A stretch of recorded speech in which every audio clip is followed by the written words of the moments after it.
Mr. Chairman, Mr. Registrar of the University, Madam Regional Manager of the ACC in Makeni, Directors of the ACC, distinguished lecturers at the University of Makeni, students, distinguished members of the audience, I greet you all. It's quite an honor to be invited here today to speak on the topic reinforcing the anti-corruption war in the education sector, the role of tertiary institutions, students and administration in the fight against corruption. For me, this task which the President placed in me, I must tell him thank you first of all, but it is a challenge that we all have to own as a country. Because upon occupying the seat as Commissioner of the Anti-Corruption Commission, everywhere you look, there was a cause for concern. The country sits on perpetuated decay that has lasted for generations and generations.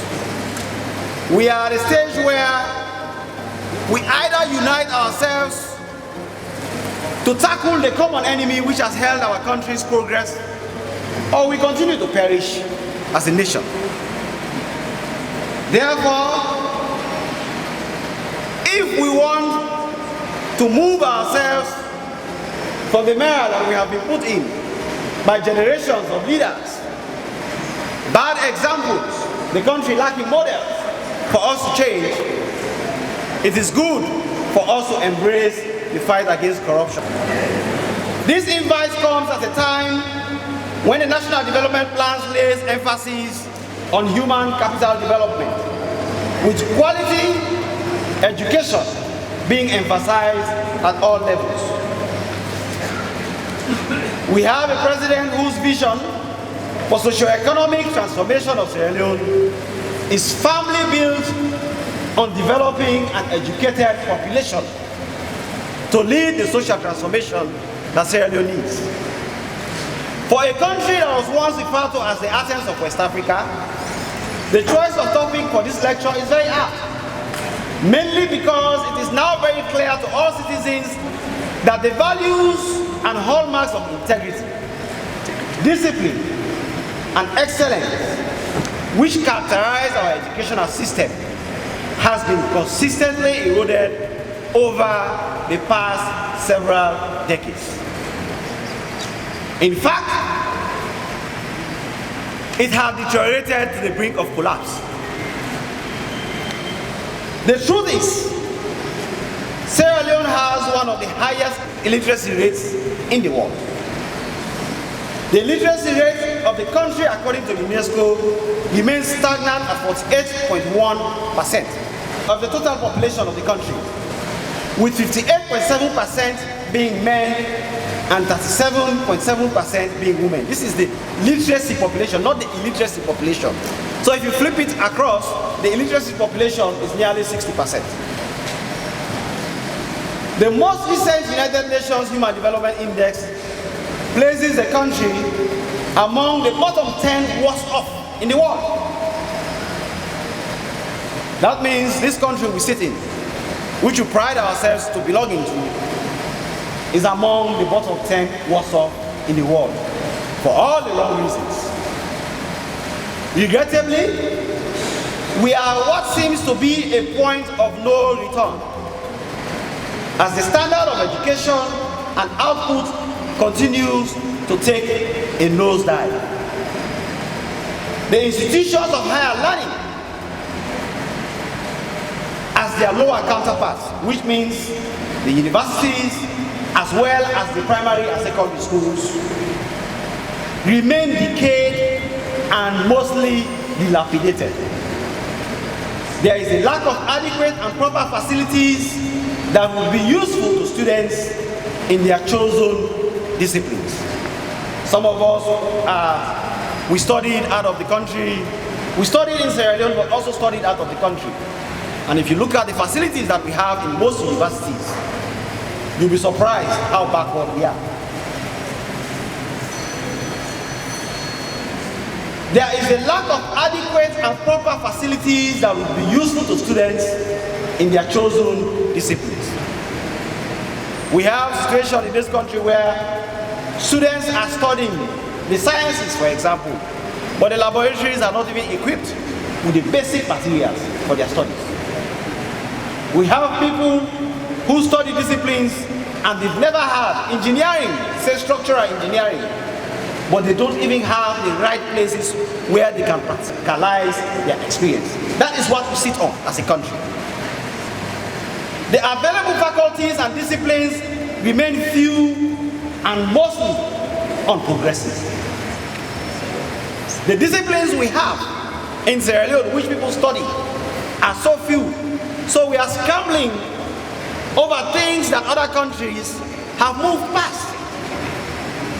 Most teachers or lecturers do not necessarily teach students well enough to be able to be competitive.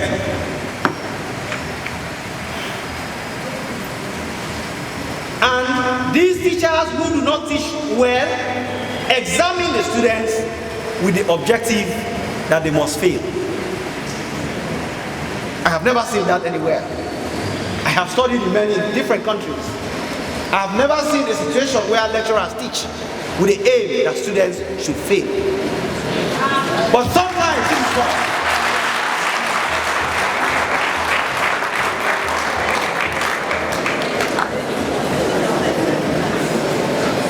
There is little incentive to attract qualified teachers. There is little incentive to attract qualified teachers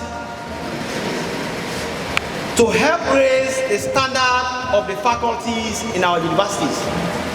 You may not believe this, but I sacrifice without any pay to be lecturing at the university. I currently lecture commercial law at the university because I wanted to help in working with the schools to raise the standards of the faculties and departments in my own way. So I still lecture as I speak with you 3 hours every week in the university at Frabe College in the law department.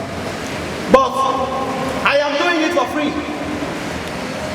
For people to be able to provide their expertise, the education that they have over the years, it is not cheap.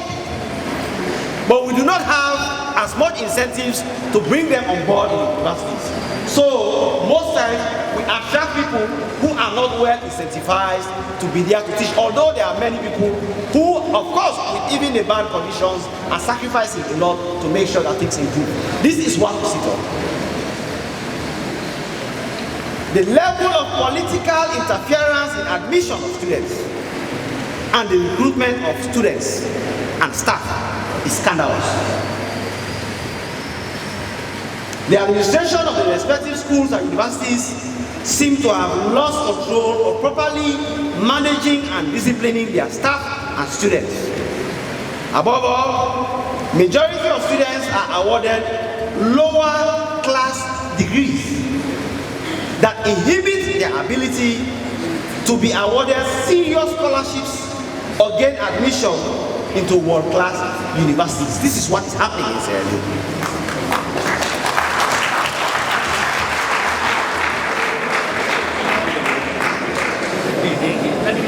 The result of all these and many more, which I will not have the time to delve into, has led education to be dying, and we have lost Athens, which we once had.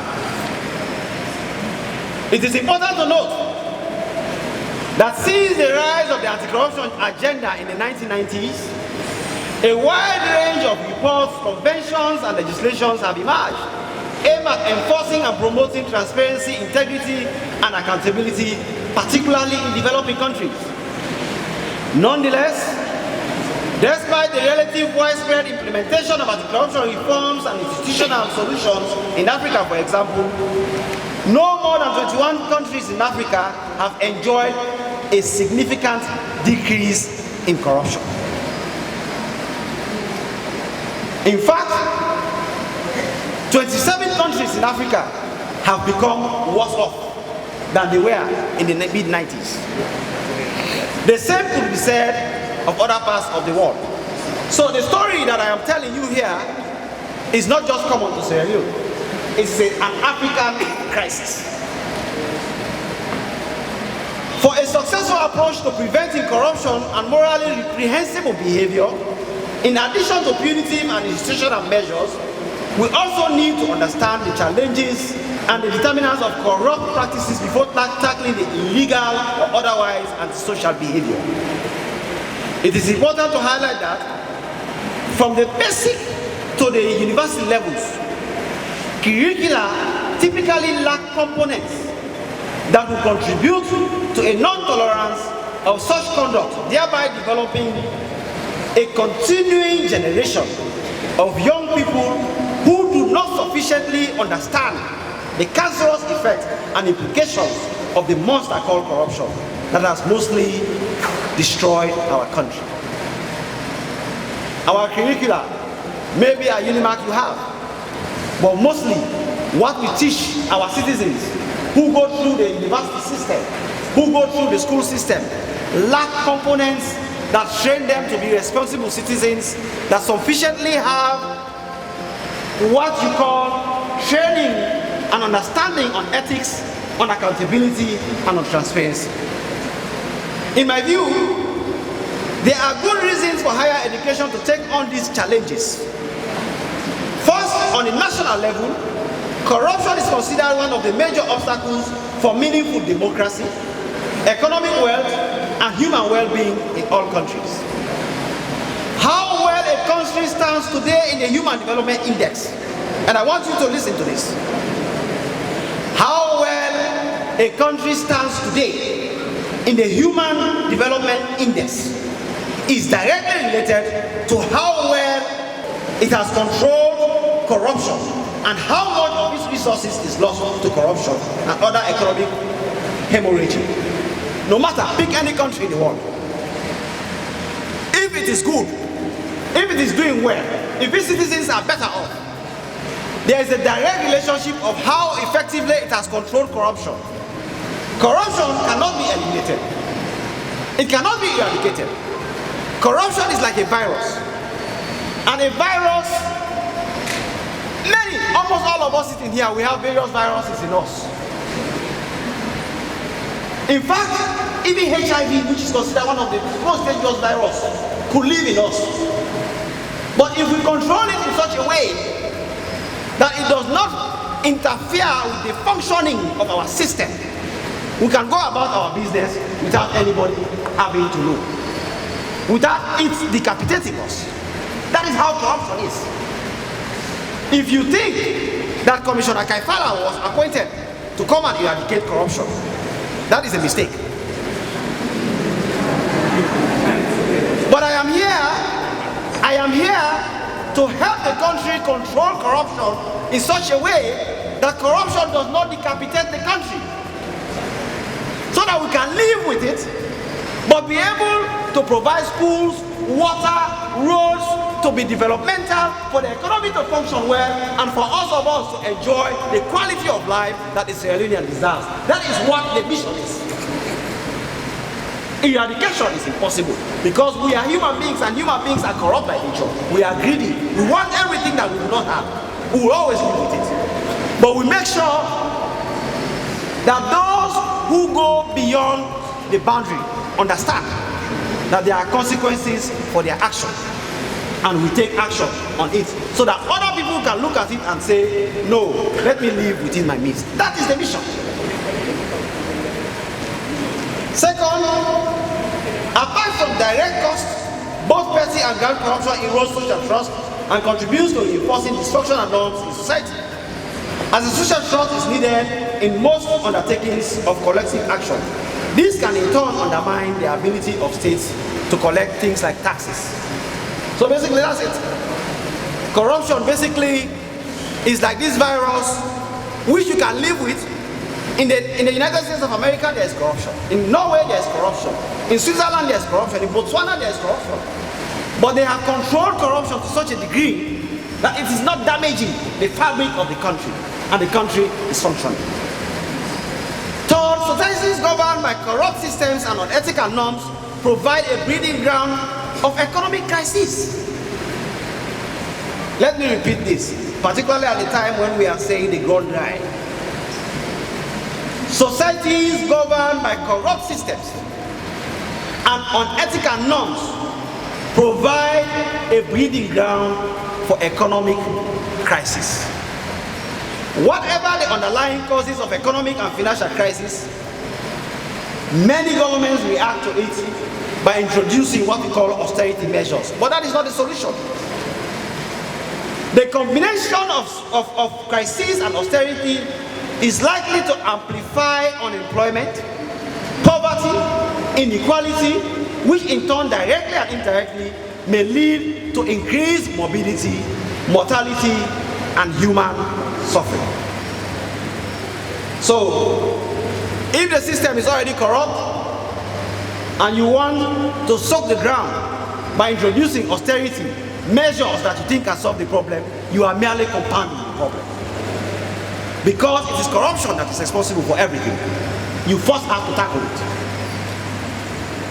Adding to that, austerity measures often strike particularly hard against those unconnected with the causes of the crisis, which may further lead to an erosion of both trust and legitimacy in our democratic institutions. When you try to solve the problem, sometimes when you solve it, it's in fact the corrupt who will benefit. The people who are suffering will not even benefit from it, because that is what corruption does.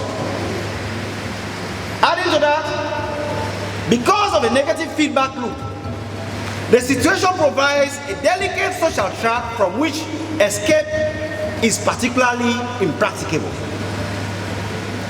As Nobel laureate Elinor Ostrom warned, it seems that by one-sided focus in rationalism, society, including higher education institutions, has produced individuals incapable of solving the problems of the social trap. What this is trying to say is simply, we have economic crisis now, not so? Our country is facing difficulty, not so? Have we not been producing economists? Don't they teach economics at University of Makeni? So why don't we have the solution? It's because the system that is already corrupt is producing people who cannot solve the social trap. That is the problem. We have economists who are not economists at all.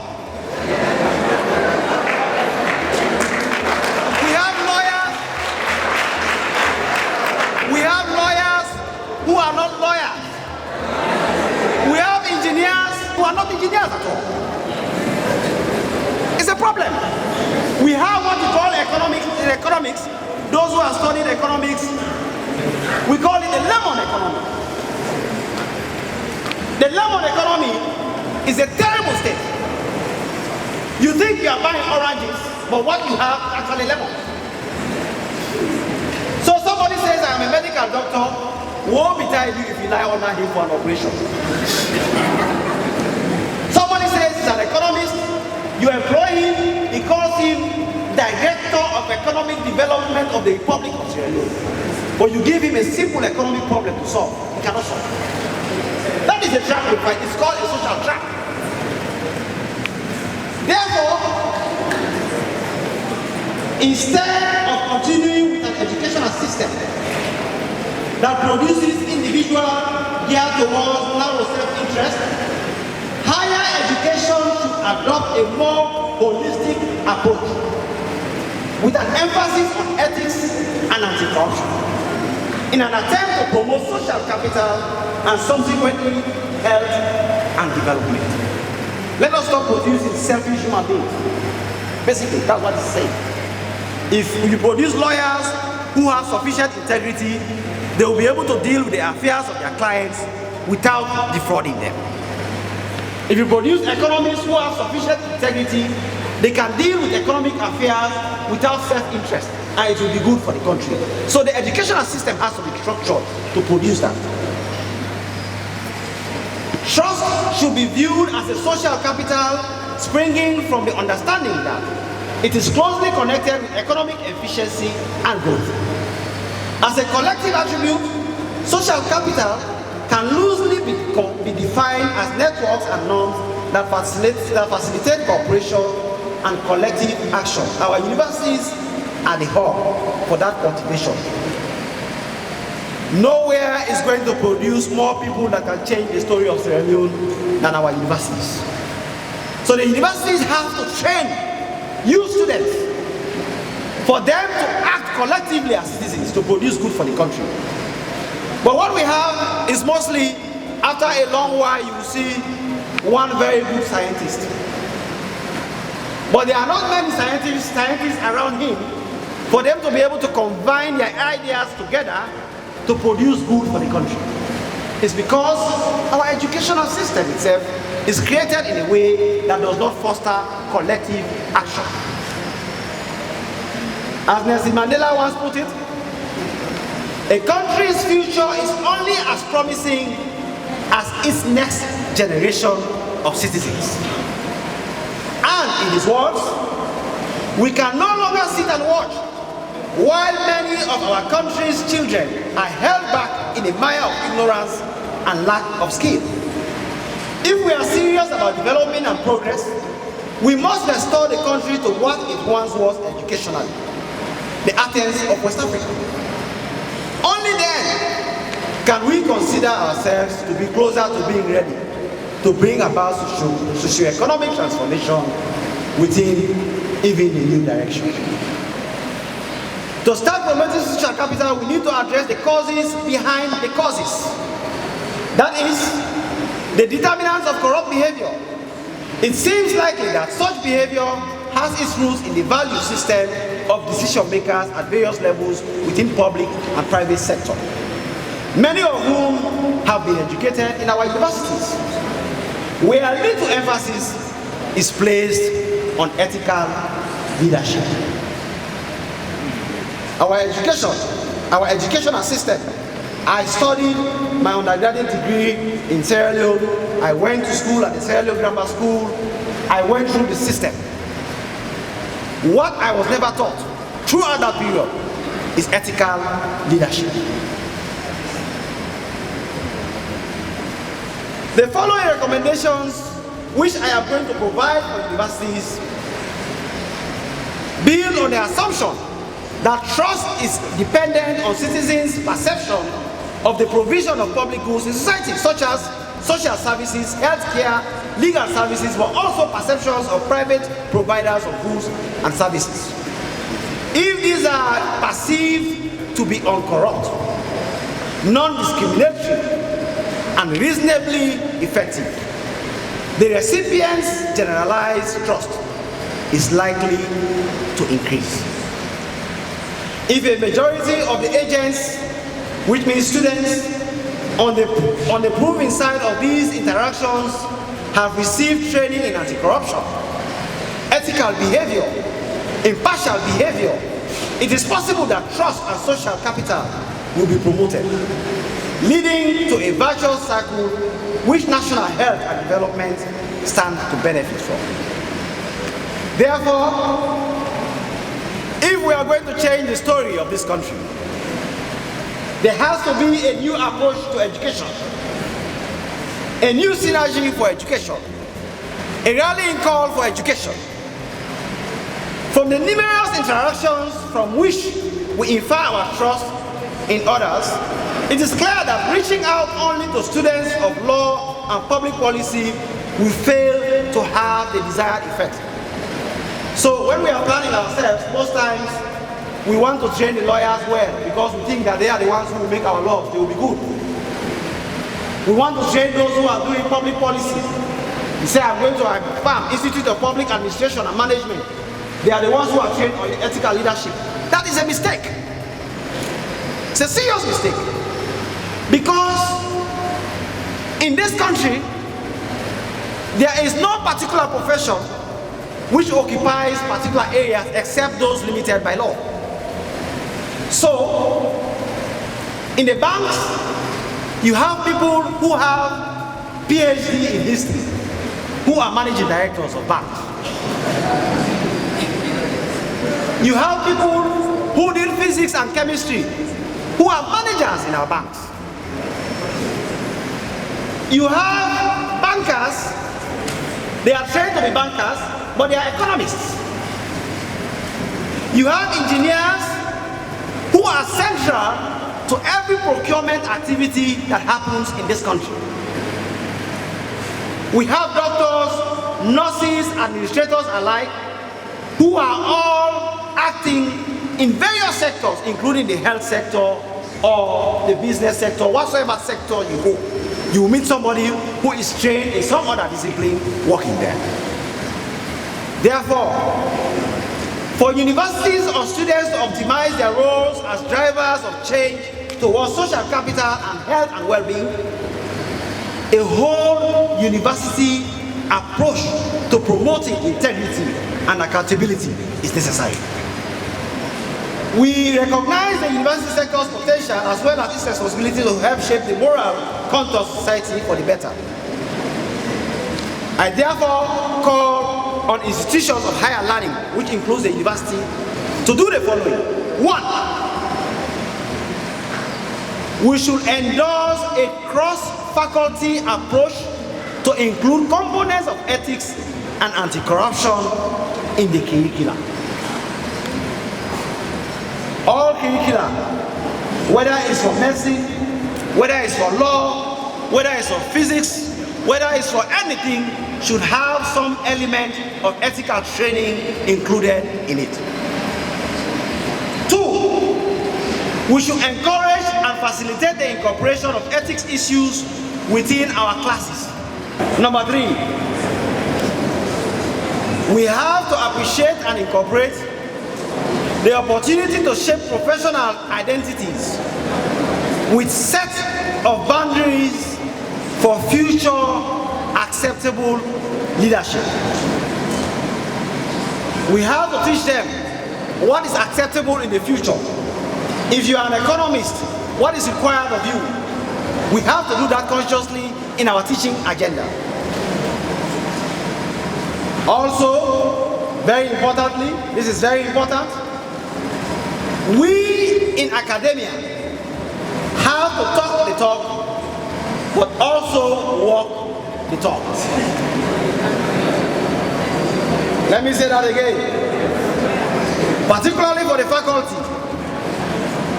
we in academia have to talk the talk, but we also have to walk the talk. And let me dilate on this. That is, in addition to education that promotes ethical behavior, it is crucial for universities as agents of providing a public good themselves to act accordingly, ensuring impartiality in teaching, ensuring impartiality in student assessment, so that to ensure that the grades that are awarded, the degrees that are awarded are fair and merited. They should not have their own students who they can favor, irrespective of what those students do. They push them forward and others are left behind. We have to walk the talk. If we say we are teaching ethical behavior, we have to be ourselves very ethical.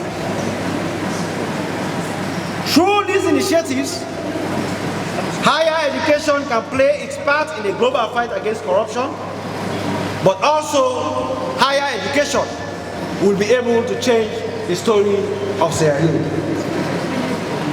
With all these in mind, and mindful of the fact that the educational sector is yet to catch up, we have redirected the energy of the Anti-Corruption Commission to capture them young. And that is why, more than ever before, the Anti-Corruption Commission is now playing a very active role in what is happening in our schools and in our universities. This is because of all this. With these principles as our gateway, we have introduced a robust attitude to fight corruption. Make no mistake, fighting corruption is war.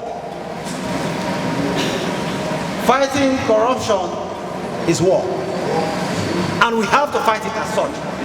So for all of you who were shocked when teachers who were caught cheating we are taken to the 43 is because the war was taken to those who were not listening. We have to fight corruption robustly. Fighting corruption is not for the faint-hearted. It is not for us to continue to baby corruption as a country. We have to understand that if we are going to succeed in the fight against corruption, even the boundaries of human rights have to be defined.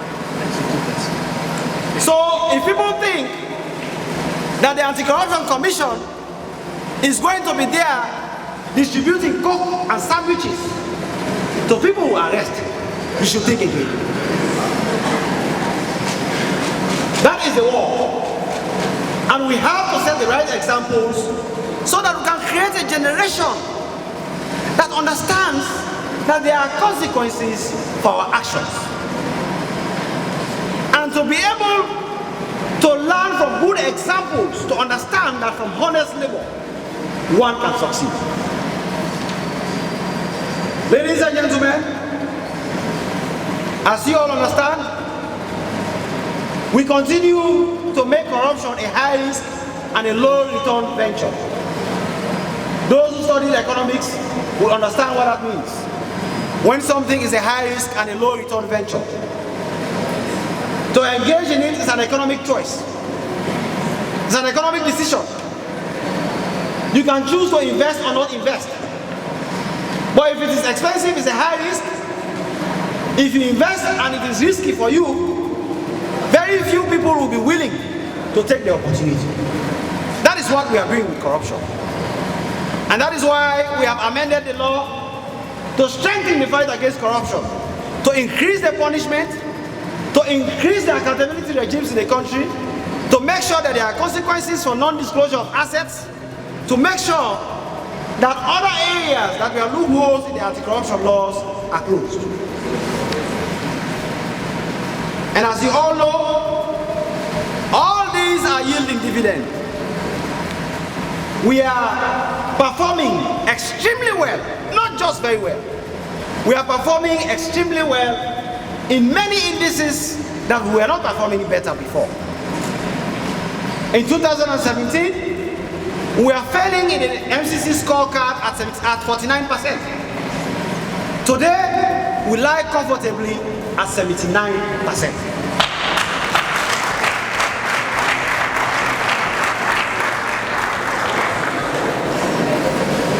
In the Afrobarometer, which is another system of measuring what we are doing for the country, you can see corruption perception was as high as 80%.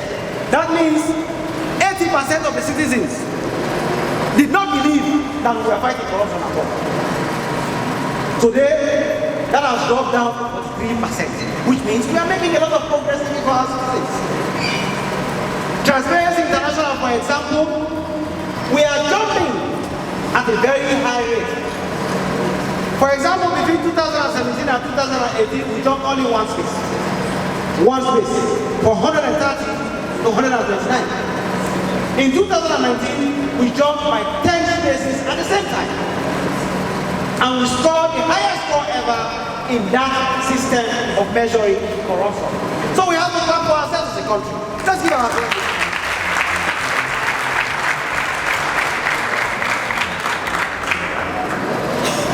With all these happening, distinguished ladies and gentlemen, we have to understand that when we fight corruption together, whether it is in academics, whether it's at the national level, it is for the good of the country. I was speaking with your registrar moments ago, and what I was telling him is that there is no road in Sierra Leone where there is a gatekeeper standing to say this road is only for Timni people. A Mende man cannot pass. There is no road in Sierra Leone that says this road is only for a Mende man. A Timni man cannot pass. So when we make roads, we are making it for everybody. The same thing happens for hospitals. Is there anybody who knows of a hospital where there is somebody standing to say a Limba man or a Loko man or a Kisi man cannot enter? build hospitals, we build it for everybody. But what is happening in Sierra Leone is that we are using these petty differences to mask the real truth. For us to unite ourselves in the challenge to confront corruption. So, our universities continue to be poor. I don't think there is any system at any university that records how many people from a particular region can be registered and how many people should not be registered. So if our universities don't have chairs because of corruption, we are only doing it to ourselves. When the taps cannot have running water, there is nobody at the Kuma Valley Water Company or the Salwako who is going about checking households that water should reach because they speak a particular tribe, because they come from a particular region. So when there is no water in those taps, one man decides to consume it and the rest of the country cannot benefit from it. And when you hold him to say, Mr. Kom, you were given $100 million to provide water supply in a particular section of society. Where is the money? He starts jumping to say, it is because I speak this particular tribe. It's because I come from this particular region of the country. That is not the truth. The truth is, if we are going to collectively fight corruption everywhere, we have to be united as a people to understand that corruption is not discriminatory.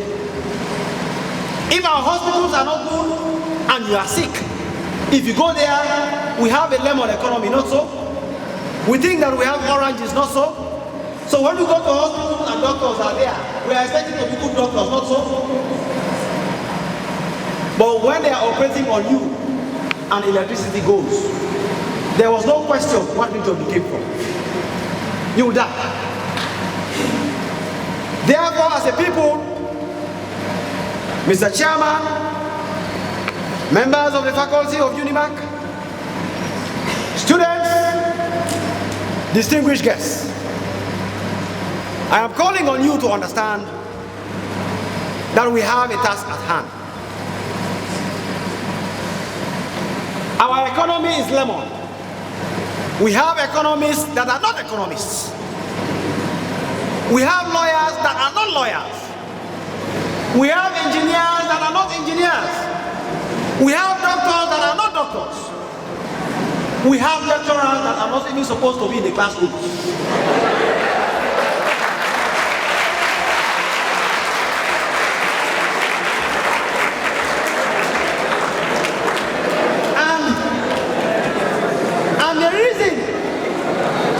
The reason why that is happening on a mass scale is corruption. We have to unite together. We have to stand firm. In conclusion, corruption is a common danger to our lifetime. We must eliminate or control it. With hope, with virtue, let us brave the rains, the sun. Let us endure the storms that are to come. But we must fight corruption so that our generation, our children, shall know that when we are tested, we refuse to let the journey end, and we did not run away with our backs turned on our society. We did not falter in our responsibility. We shall carry forth the fight against corruption, the fight for transformation of Sierra Leone starts with you and you and you. It's only together we can defeat corruption. I thank you all.